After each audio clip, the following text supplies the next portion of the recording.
Hey guys, Timothy here. So this is day 4 of spoilers. It is Thursday and it is just afternoon on the East Coast. So I'm gonna go ahead and look at the spoilers we have so far. It probably won't be all that we get for the day, but anything I miss right now, I will go ahead and cover in tomorrow's video. Starting off with a card that literally just got spoiled as I started this video. Murder is back, and it is uncommon this time, like it should be. Murder is just first pickable rare card or first pickable draft card. Even at common, it's ridiculous that it used to be a common, but instant speed, destroy a creature, no restrictions. It is double black, so maybe you don't get to cast it on turn 3 all the time. But with all the big things roaming around in this set, Murder is just the card that we need. I don't know if Murder saw constructed play the last 15 times it was in standard, so maybe you can tell me about that. But it seems like a good replacement for cards like Ultimate Price and Grasp of Darkness. It's just non-conditional. It's about as non-conditional as creature destruction gets. Ruinous Path is still in standard, but that's used mostly to kill planeswalkers, and it is a sorcery, so I don't know. Murder could take its place. I do like it being uncommon because there are big things in this set that are going to be difficult to deal with, so we need non-conditional removal to kind of balance that out. Lots of creatures with like 6 toughness or more in this set. The same thing with Oath of the Gatewatch had Oblivion Strike and Isolation Zone as these exile effects to get rid of things. I imagine we'll see at least one other common or uncommon way to just unconditionally remove a creature, but Murder is great. You'll take as many as you can, and it's the type of card that like signals black is open. If you see a, even 3rd, 4th pick Murder, then black is open and you'll move into it. Very nice addition here, very nice. I don't know what this is.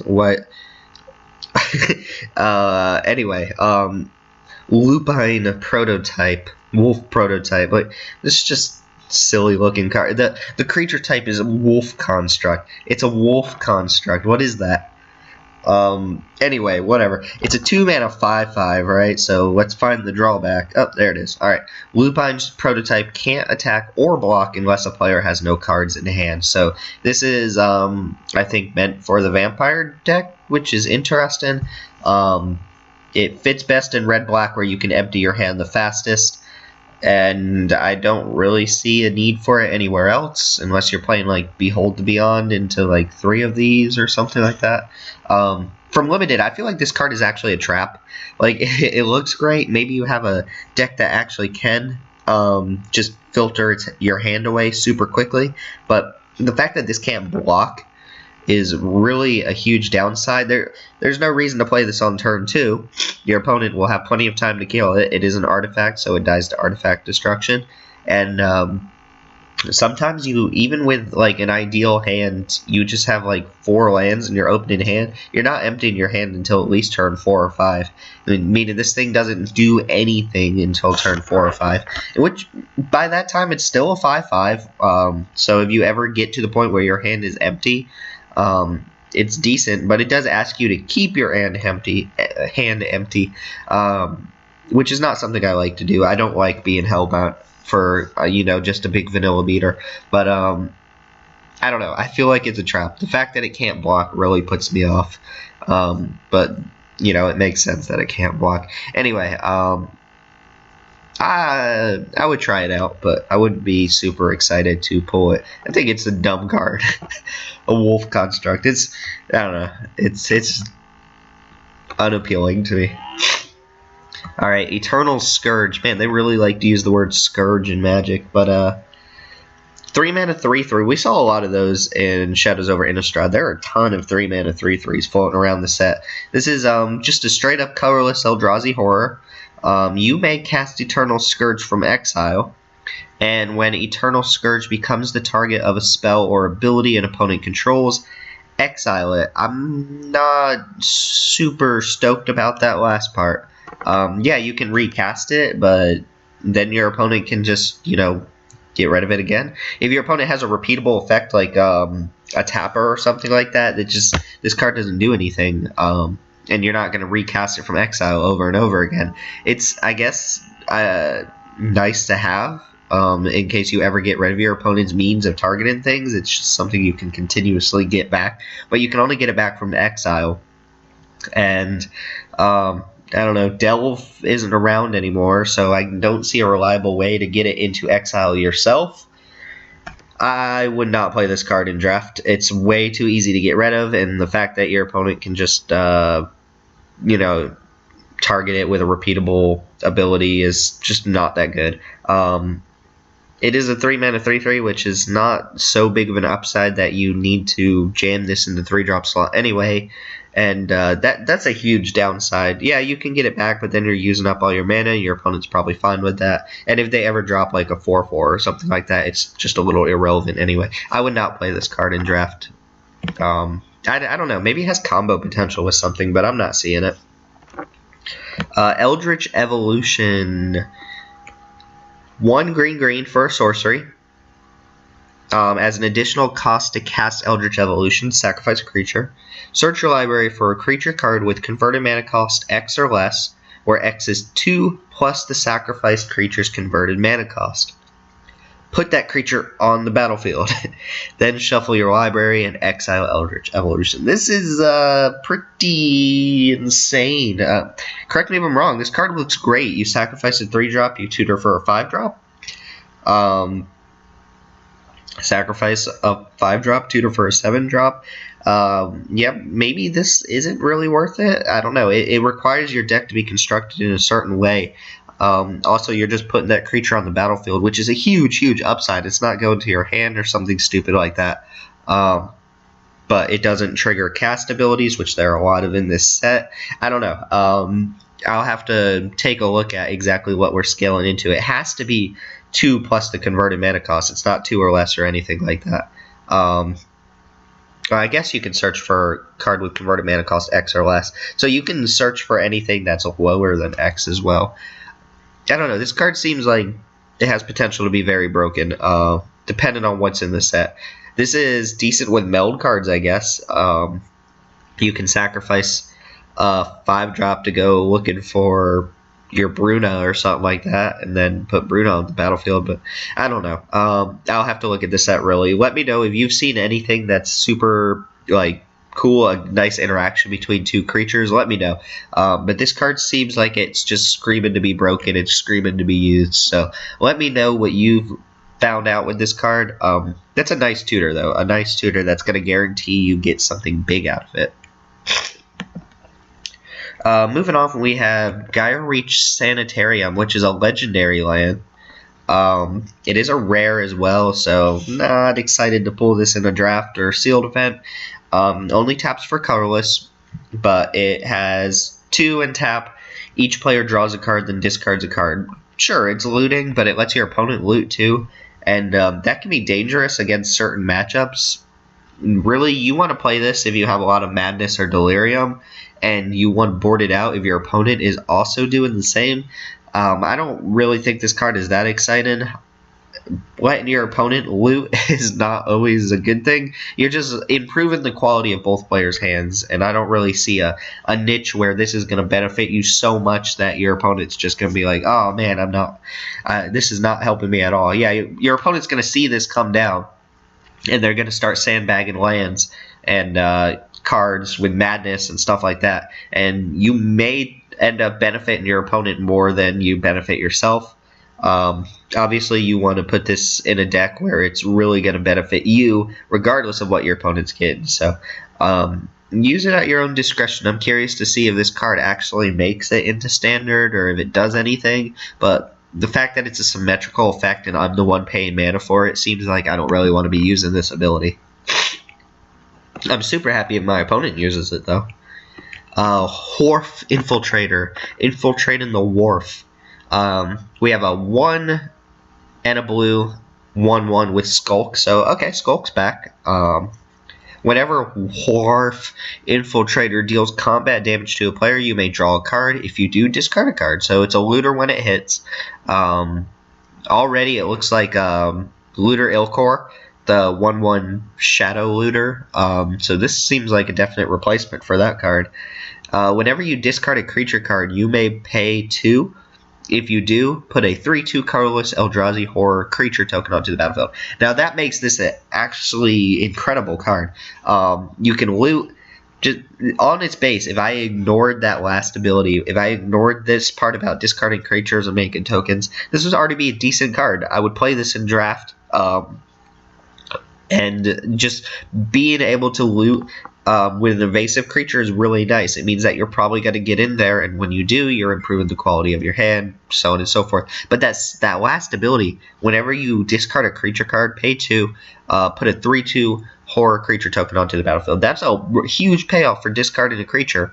And this doesn't even mean that you discard it with its effect. If you're using something like Reckless Scholar, or if you're discarded to other effects, and especially if you have a repeatable discard outlet, which I don't know of any in Standard right now, then you can pay 2 for each creature you're discarding and get multiples of these throughout a turn. This can swarm the field in the right kind of deck if it's built right. This is a very, very strong card. Again, with these blue rares being incredible cards, but yeah, this is deceptively strong. I think I noticed this was spoiled by Tolarian Community College, so I'm sure there's a video up for it. He usually makes great videos. Yeah, that seems awesome. Decimator of Provinces. This guy just goes around destroying whole provinces. Canada's not going to like that very much. 10 mana for an Eldrazi Boar with Emerge, 6 green, green, green. We've seen 2 other Emerge cards so far, and they're both very good.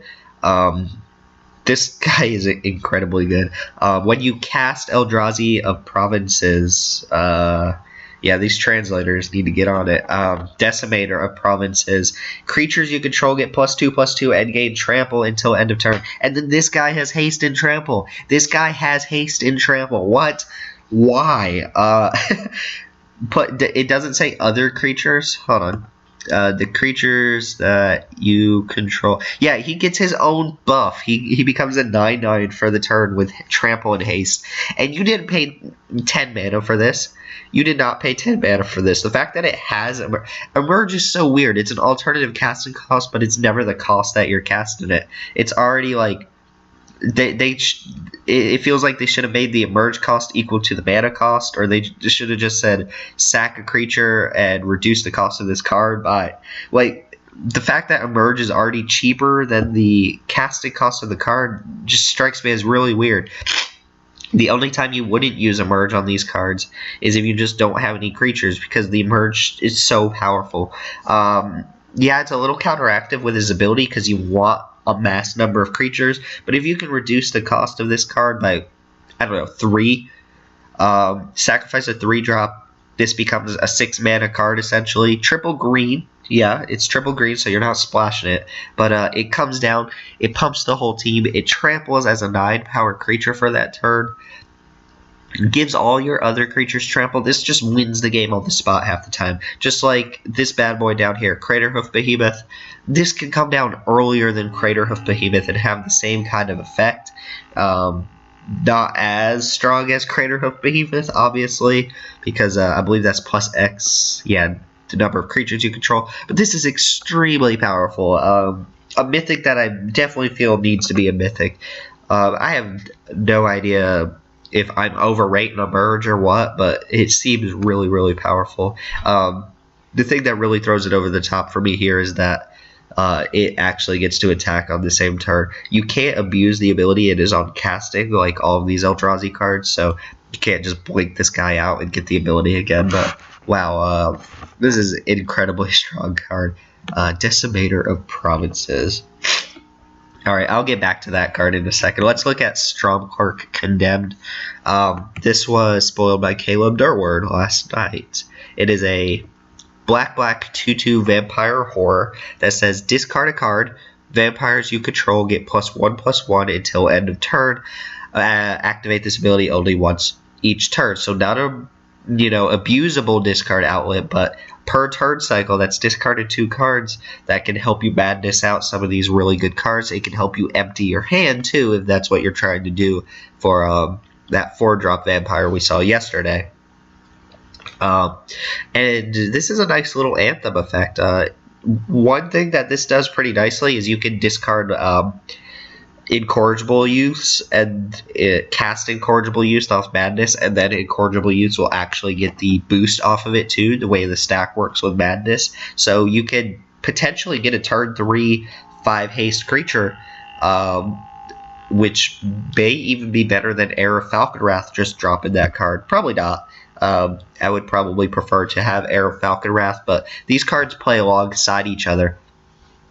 I do see this being better in the 2-drop slot than what's it called? Ravenous Bloodseeker, because Ravenous Bloodseeker is already limited to once per turn because of its power and toughness. Or, well, you can repeatedly activate it, but it's going to kill itself, which is card disadvantage.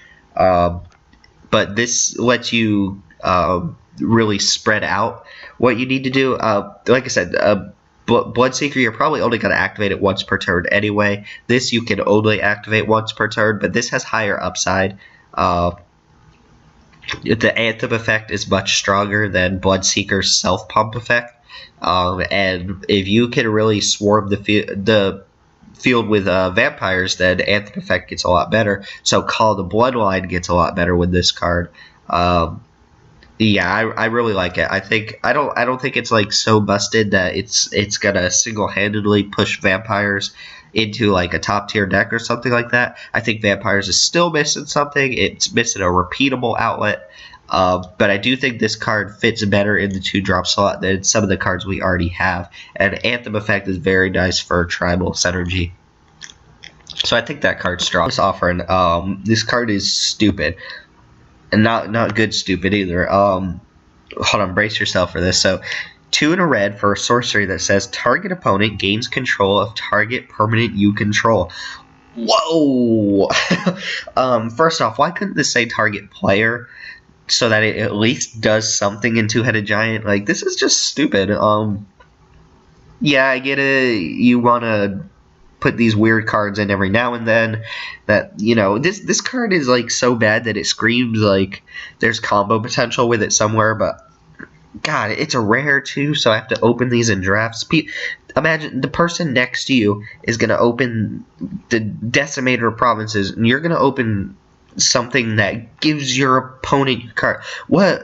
Why would I ever want to do that? You know, mind control abilities or control magic, you know how strong those are because they let you steal an opponent's creature? This is the opposite of that, and worse. Like, you're using a card from your hand, you're losing a creature or a permanent, and your opponent's gaining one. It's like you're 3 for 1 in yourself for some sick, twisted reason. Does this do anything? So Demonic Pact is obviously the card that came to mind. So you'll even notice right here, this guy's on it. This guy's on what I'm about to say. Demonic Pact has potential with this. Demonic Pact, you use the first 3 modes, and then before you get to the 4th mode that says you lose the game, you switch control of it and give it to your opponent. Your opponent loses the game on their upkeep if they can't respond to this. A little wonky, plus Demonic Pact is rotating in October. Mind Rack Demon, I guess if your opponent can't achieve Delirium, then they take 4 every turn. But I mean, they still have a 4/5 Trampler. Like, they're still going to be able to race you on that. So that doesn't seem good. And then Gold Knight Castigator is another card that we can use with this, where, I mean, that could be alright. I don't really want to give my opponent a 4-power flyer, though. But anyway, Gold Knight Castigator, you give it to your opponent, and then suddenly all your creatures start doing double damage. That maybe you can set up a turn where you go like Harmless Offering into Bushwhacker, and you give your opponent a Castigator, and suddenly your opponent's dead. That seems like a lot of setup, and I would rather just cast a different card plus Bushwhacker and have my 4-power creature. But I don't know. This seems silly. Another card that this works with is Priest of the Blood, right? I believe it's called, from Origins. It's a double black and 3, so it's a 5-mana 2/2, and when it enters the battlefield, you make a 5/5 flying demon. But Priest of the Blood, right, has you lose 2 life on your upkeep. Which isn't tied to the demon. So one thing you can do is cast that card and then use Harmless Offering to give your opponent the 2/2, and then your opponent's losing 2, and you have a 5/5 demon. Again, this seems like a lot of setup cost, and that card also is rotating in September. This card just seemed bad.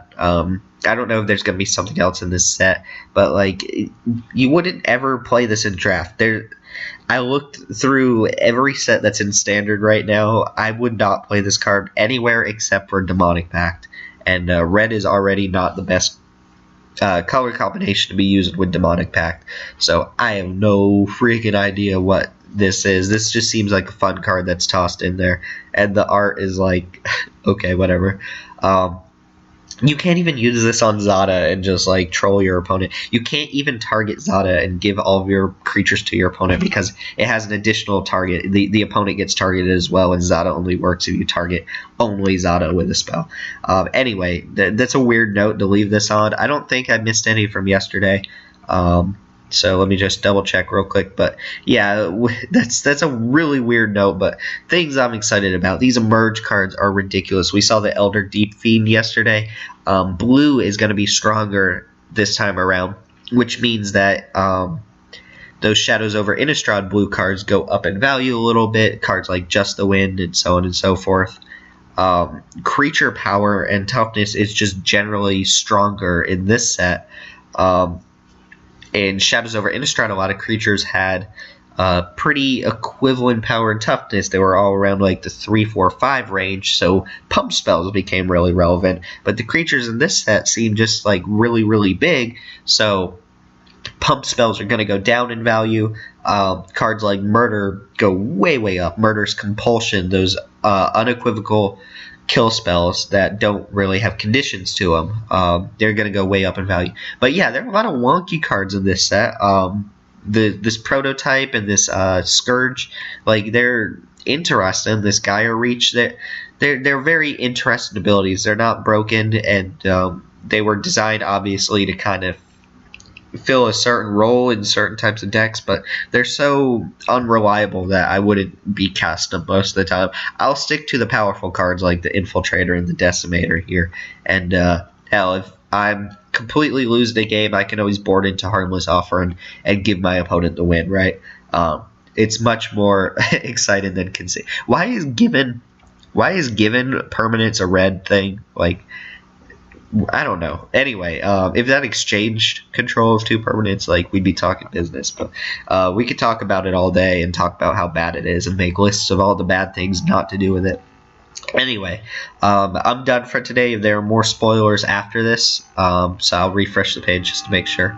Yeah, that's it for right now. So anything that gets spoiled after this point, I'll be talking about it in tomorrow's video. Tomorrow is Friday, and we normally don't get spoilers over the weekend, so I'll have probably one more video tomorrow and then start back up over the weekend, or on Monday after the weekend. But let me know what you think about some of these cards. They seem like they have combo potential, and if you're seeing a combo that I'm completely missing, please point it out to me, especially with this guy and this red card down here.